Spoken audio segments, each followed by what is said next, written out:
Hi, I'm Dr. Ramsey. Welcome back to Hot Hormone Summer. Today I'm going to talk about how hormones influence inflammation and stress.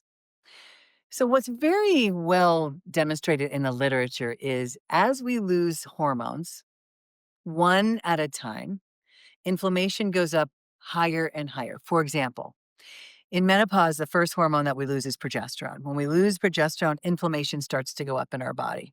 We give progesterone, we lower inflammation. Then we start to lose estradiol. Levels lower, inflammation goes up. Stress goes up. So they're pretty tied in the aging process. Any hormone that when it's lower, inflammation goes up, stress goes up. Testosterone, when that goes down in both men and women, stress and inflammation go up. When we give these hormones, stress and inflammation go down. There's other hormones I haven't mentioned so far. A big one is it's still called vitamin D3. 22 years ago, vitamin D3 should have been named hormone D3 because we realized it works as a hormone in receptors, not as a vitamin that just crosses the cell membrane without a receptor. So, vitamin D is a hormone. Specifically, when vitamin D levels drop, and many people's vitamin D is very, very low if they're not replacing it, the risk for cancer goes significantly higher. In fact, every study shows the higher your vitamin D level in cancer patients, the better their outcomes. The lower the vitamin D, the poorer their outcomes in all types of cancer. So that's inflammation and that's also stress.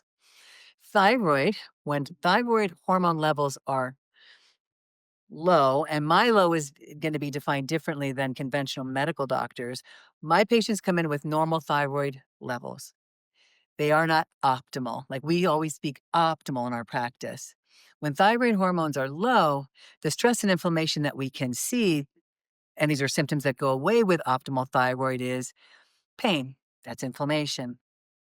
Dry skin, hair thinning, constipation, depression. Like there's so many things that thyroid will help in a normal thyroid patient, which 99% of our patients are.